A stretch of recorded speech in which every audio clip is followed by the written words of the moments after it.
मैं जब 3-4 साल की थी, वो हादसा ऐसा हुआ था एंड उनके ऊपर एसिड अटैक हुआ एंड उस टाइम पे बस मुझ पे कुछ बूंदें गिर गई थी, तो उन बूंदों के वजह से मेरा फेस, हाथ जल गया था एंड वो टाइम पे सारे दर्द जो थे मुझसे ज़्यादा मेरी मम्मी को हुए, क्योंकि वही एक इंसान मेरे लाइफ में है जिनके वजह से आज मैं यहाँ बैठी भी हूँ, खुश हूँ और मैं प्राउडली ये सब बता पा रही हूँ।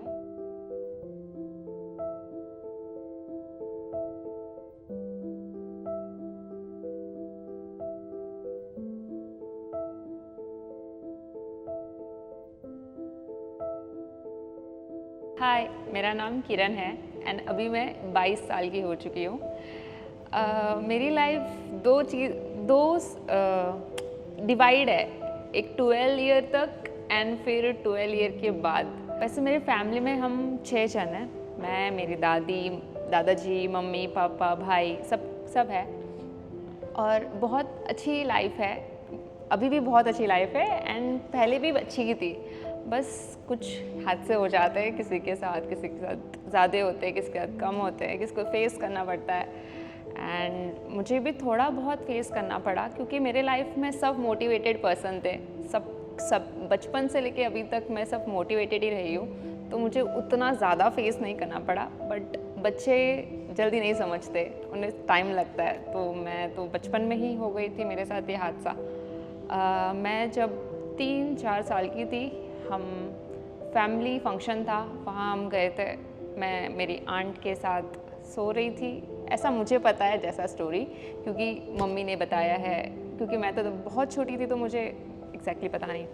तो मैं सो रही थी। अब अटैक तो उनके लिए हुआ था बट आया मुझ पे भी, तभी मुझे वो पेन याद नहीं है एंड इसके लिए मैं बहुत ग्रेटफुल हूँ गॉड से कि मुझे वो पेन याद नहीं है, क्योंकि वो पेन याद रखना बहुत मुश्किल होता है। तभी पेन तो ख़त्म हो जाता है, लेकिन फिर जो दर्द होता है वो दर्द अभी तक याद रहता है। ये मैं इसलिए बता रही हूँ क्योंकि ऑपरेशन के टाइम पे मैंने वो फेस किया था एंड जब वो हादसा ऐसा हुआ था कि मेरी आंट और मैं सोए हुए थे एंड उनके ऊपर एसिड अटैक हुआ एंड उस टाइम पे बस मुझ पे कुछ बूंदें गिर गई थी, तो उन बूंदों के वजह से मेरा फेस, हाथ जल गया था एंड वो टाइम पे सारे दर्द जो थे मुझसे ज़्यादा मेरी मम्मी को हुए, क्योंकि वही एक इंसान मेरे लाइफ में है जिनके वजह से आज मैं यहाँ बैठी भी हूँ, खुश हूँ और मैं प्राउडली ये सब बता पा रही हूँ और मुझे कुछ डर नहीं लग रहा है ये सब बताने में, कुछ घबराहट नहीं हो रही है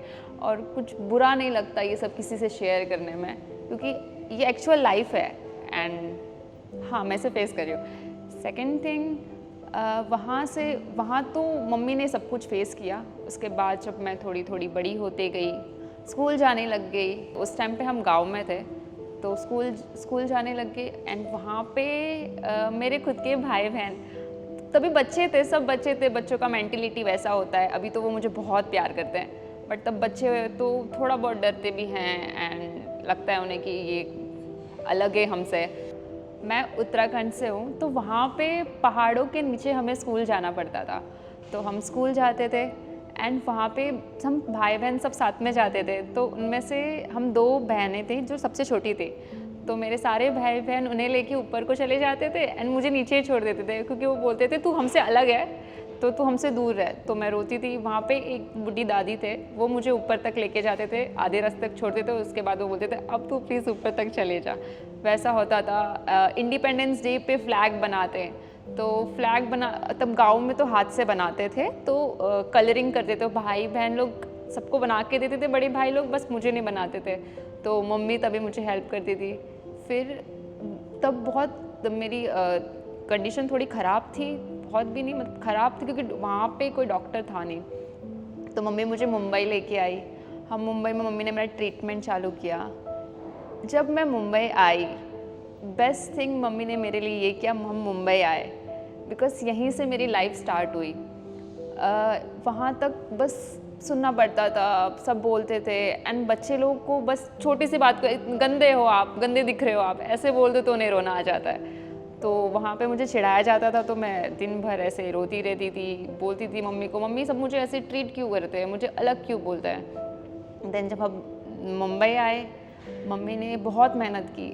मेरे लाइफ में सबसे ज़्यादा स्ट्रगल जिसने किया है वो मेरी मम्मी है। मुझे तो ऐसा लगता ही नहीं कि मेरे साथ ऐसा कुछ हो, कभी कभी ऐसा लगता है ये चीज़ मेरी मम्मी के साथ हुई है, बस मेरे फेस पे दिखता है। एंड मम्मी ने बहुत स्ट्रगल किया।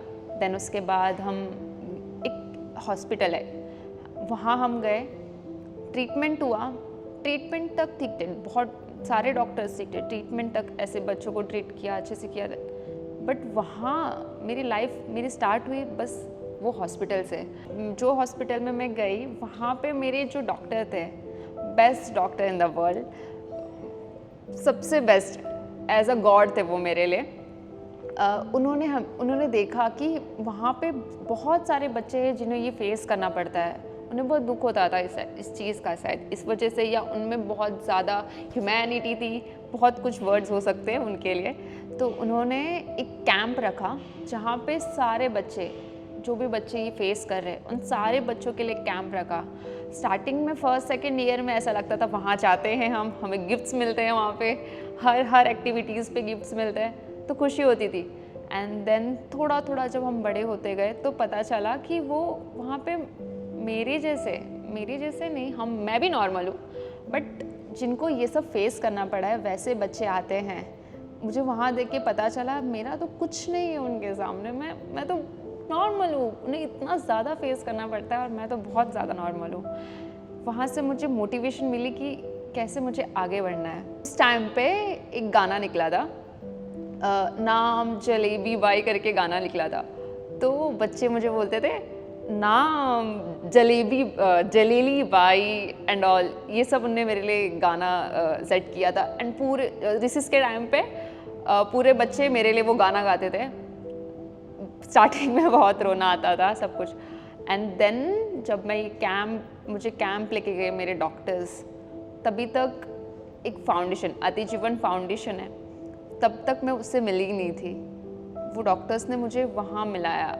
वहाँ पे दीदी थी, एक प्रज्ञा दीदी है, प्रज्ञा दीदी ने बताया कैसे लाइफ होती है, कैसे सर्वाइवर होते हैं, और ये तो कुछ नहीं है, सारा सब कुछ बस अगर एक इंसान है, उसका शरीर अगर यहाँ से थोड़ा सा टेढ़ा है तो थोड़ी ना वो लाइफ जीना बंद कर रहा है, वो भी तो लाइफ जी रहा है।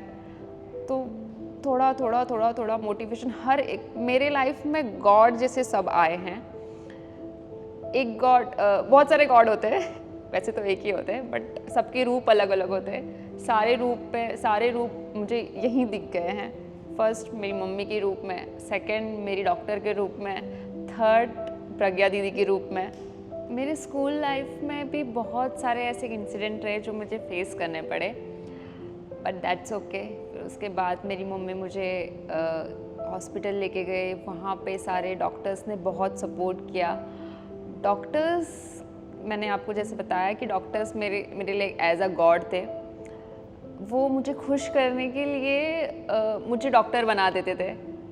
मुझे बोलते थे आप मेरे साथ चलो, आप सारे पेशेंट को देखो, अब देखो उनको कैसे चेक करना है। क्योंकि जब मैं बहुत छोटी थी जब मेरा ऑपरेशन ये सब हुआ, तो मैं वो पेन हैंडल, क्योंकि जब मेरे साथ ये इंसिडेंट हुआ तब तो मैं बहुत छोटी थी, तब तो मुझे याद भी नहीं वो दर्द कैसा था। एंड जब मेरा ऑपरेशन हुआ तो छोटे बच्चों लोग को चिमटी काटो तो भी दर्द होता है, तो वो तो बहुत बड़ा ऑपरेशन हुआ था। तो वो मुझे मेरे दर्द भुलाने के लिए मुझे खुद डॉक्टर बनाते थे, बोलते थे चलो हमारे साथ चलो, देखो दूसरे पेशेंट्स को क्या हो रहा है, तुमको बताना पड़ेगा, उनका ड्रेसिंग करो, ये सब करो, वो सब करो, बोलते रहते। और जब मेरी ड्रेसिंग की बारी आती थी तो वो लोग मुझे ऑपरेशन थिएटर के अंदर लेके जाते थे, क्योंकि 15-20 मिनट पहले मैं बहुत ज़ोर से रोना चालू करती थी कि नहीं अब मुझे नहीं करना करके। बट वो लोग मुझे फिर ऑपरेशन थिएटर के अंदर फिर वो मुझे चॉकलेट्स खिलाते थे।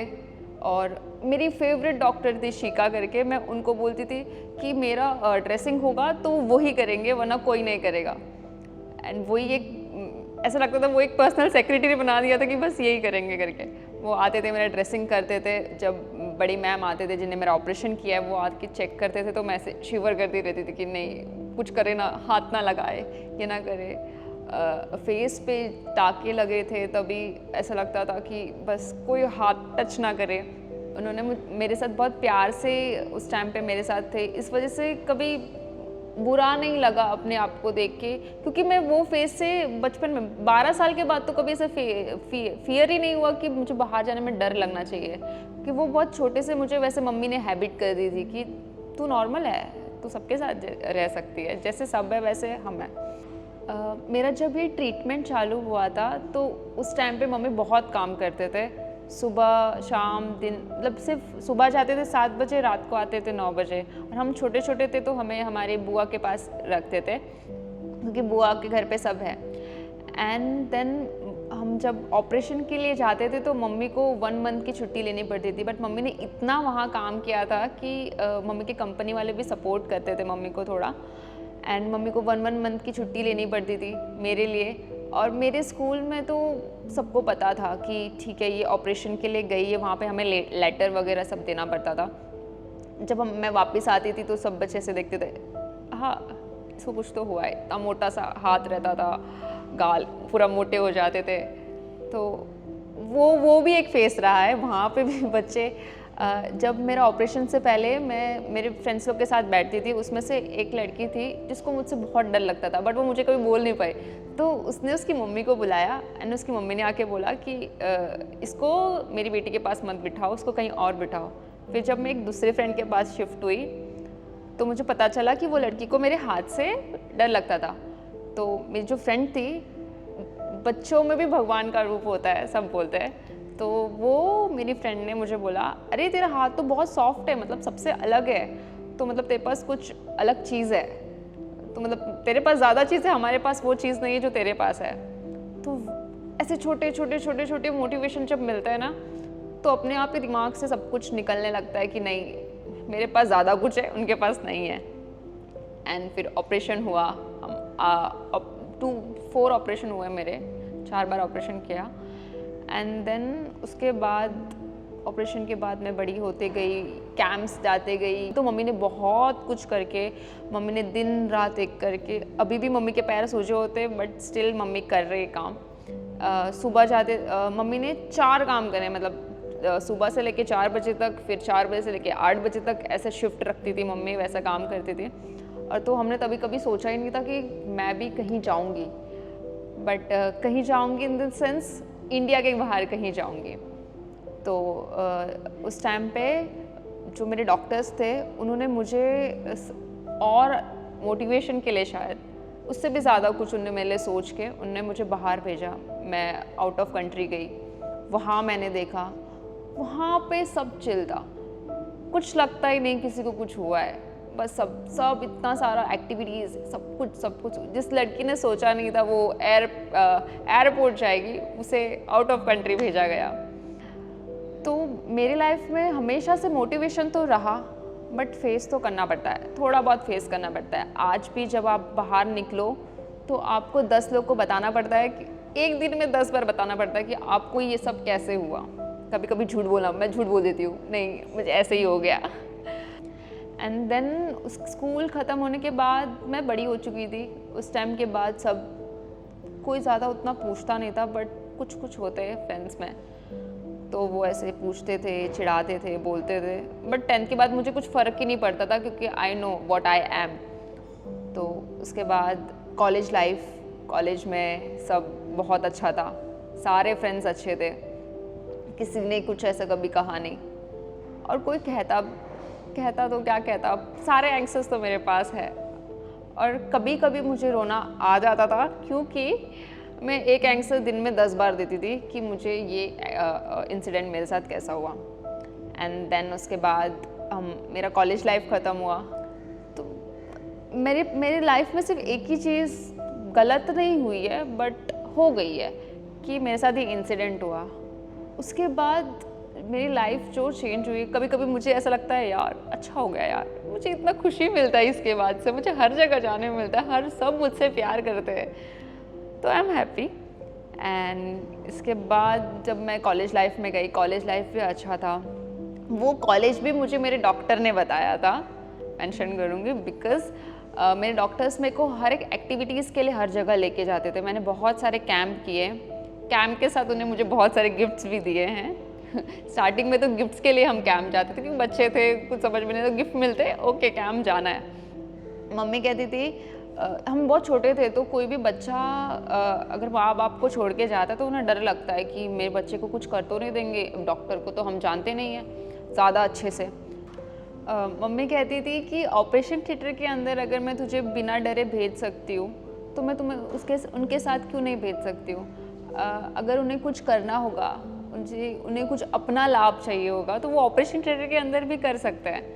बट वो क्योंकि मम्मी ने देखा जब मम्मी टूट रही थी, जिस टाइम पे मेरी मम्मी के साथ कोई नहीं था, उस टाइम पे मेरे डॉक्टर्स थे, ओमकार डॉक्टर, शिका मैम, मैं बहुत उनके लिए, मेरे पास वर्ड नहीं है उनके लिए। तो मम्मी ने मुझे कैंप्स भेजे। एक बार आया कि मुझे अब आउट ऑफ कंट्री जाना है। मैं उस टाइम पे गाँव में थी। उस टाइम पे जब गाँव में थी तो मेरा पासपोर्ट नहीं बन पाया। फिर नेक्स्ट ईयर उन्होंने फिर से मुझे अप्रोच करके फिर अब तुमको जाना है। फिर मम्मी ने कैसे भी करके वो 10 दिन का टाइम दिया था, 10 दिन नहीं 1 महीने का टाइम था पासपोर्ट बनाने के लिए। बट कोई इतनी जल्दी पासपोर्ट तो बनता नहीं है। तो मम्मी के पास कान के थे बचे हुए, मम्मी ने वो गिरवी रख दिए एंड किसी एजेंट को बोल के मेरे लिए पासपोर्ट बनाया। कि मम्मी को ऐसा था कि मैं कुछ ना करूँ चलेगा, मेरी बेटी सब कुछ करना चाहिए। मम्मी ने मेरे हर एक चीज़ पॉसिबल की और उसके लिए मैं बहुत ज़्यादा थैंकफुल हूँ। मैं मम्मी को कभी मुंह पे बोल नहीं पाती हूँ हमेशा मम्मी के साथ मस्ती करती रहती हूँ, गुस्सा करती रहती हूँ, छेड़ती रहती हूँ, बट मम्मी ने मेरे लिए बहुत कुछ किया और अब मेरी बारी है मम्मी के लिए कुछ करने की। एंड उसके बाद वहाँ का इन्वायरमेंट भी मुझे ऐसा, मैं एक ऐसे बैकग्राउंड से हूँ जिसने टीवी में देखा है और आजू बाजू के लोगों को देखा है कि वो ऑफिस में चाहते हैं सब सर मैम और सबके सामने स्टार्टिंग है तो एकदम थोड़ा झुक के रहो और थोड़ा सुनो क्या बोल रहे वो अच्छे से, और थोड़ा सा डरावना। मैं वैसे बैकग्राउंड से ही हूँ क्योंकि मैंने सारे अपने आजू बाजू को वैसे ही देखा, तो मैंने कभी वो चीज़ देखी दिमाग में भी नहीं आई कि मैं ऐसे कोई अलग दुनिया में जाऊँगी। जब मैं अपने जॉब पे लगी मैंने वहाँ देखा, मैं स्टार्टिंग में गई, मैंने सबसे हेलो हाय तो किया बट ऐसा सर हाय हेलो ऐसे थी। एंड वहाँ पे वो सारे कॉलीग गए तो उन्होंने मुझे बोला my name is this, my name is this. मैंने कहा अच्छा, तो मैंने बोला बट मैं कैसे बोलूँ आपको, तो उन्होंने बोला नहीं हम आपके कॉलीग हैं ना तो आप हमें वैसे बोलोगे, हमारा नाम लोगे, ओके। एंड जब वहाँ पे मुझे डर लगा, जब मैं CEO से बात कर रही थी तो मैंने उन्हें सर बोला, तो उन्होंने बोला यहाँ पे सर कौन है, मैंने कहा आप तो उन्होंने कहा मैं तो आपका कलीग हूँ। हाँ, मैं बहुत शॉक हो गई थी, तो मुझे पता चला कि एक अलग दुनिया भी होती है। मैंने वहाँ सबको, फिर अब मैं उनसे नाम से बात करती हूँ, वो बहुत ज़्यादा सपोर्टिव है वहाँ मेरे को। मैं अब बोल रही हूँ ना, मैं बस एक इंसिडेंट हुआ है मेरे साथ, बाकी मेरी लाइफ बहुत बहुत अच्छी है। और ये सब तब पॉसिबल होता है जब आपके आजू बाजू आप बहुत मोटिवेटेड पर्सन के साथ रहते हो।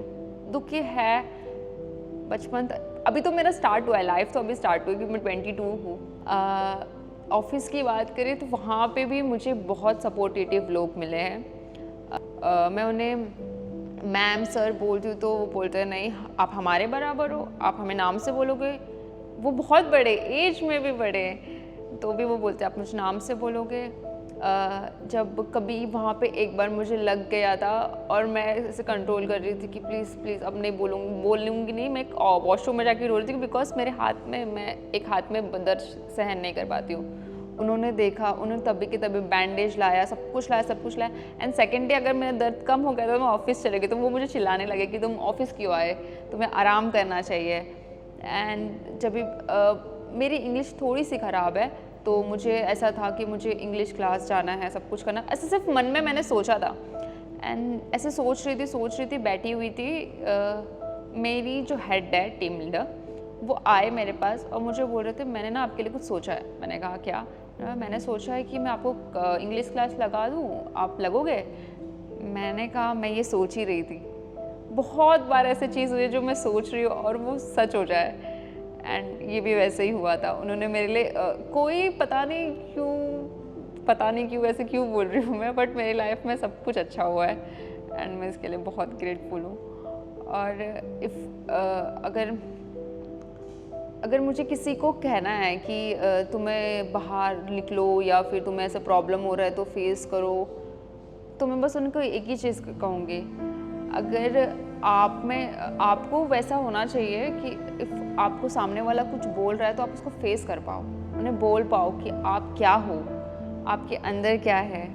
बस आपको 2-3 सवालों का जवाब देना, आपको कैसे हुआ ये, क्या किसने, क्या कुछ हुआ था क्या, सिंपल सा एक आंसर दे दो कि हाँ हुआ था, बात ख़त्म। आई नो थोड़ा सा मुश्किल होता है एक ही चीज़ का जवाब बार बार देना, बट फेस करना पड़ेगा, तभी हम अपनी लाइफ जी पाएंगे। आई होप सभी को ये लाइफ मिले, सबके साथ ऐसा नहीं होता है। मेरी लाइफ 2 पार्ट में है, एक 12 साल तक जब तक मैं अपने आप को समझ नहीं पाई थी, और दूसरी जब मैं 12 साल बाद अपने आप को समझने लगी, और वहीं से मैंने अपनी स्टोरी रीराइट करना स्टार्ट की। मेरे लिए एन एक्सप्रेशन ऑफ यू का मतलब है अपने स्कार्स के बियॉन्ड जाना, अपनी फैमिली को सपोर्ट करना, अपने ड्रीम्स पूरे करना, अपनी एक फैमिली बनाना एंड मेरे इस जज्बे को हमेशा कायम रखना। इस वुमेंस डे मैं सब वुमेंस को बोलना चाहूँगी कि आप क्या हो आप अपनी सुनो, बाहर वाले तो आपको बोलते ही रहेंगे, बट आप उनके साथ दो जो आपको सपोर्ट करे, उनके साथ रहो जो आपको आगे ले जाने के बारे में सोचे, उनका मत दो जो आपको बस पूछते रहे कि क्या हो रहा है, कैसे हुआ, क्या हुआ। आप ये सब मत देखो। एंड आज जैसे मैं खुश हूँ आप भी वैसे खुश रहने की बहुत ट्राई करो। अगर आप ट्राई करोगे तो अपने आप ये खुशी जैसे मेरे फेस पे वैसे आपके फेस पे भी होगी। Thank you.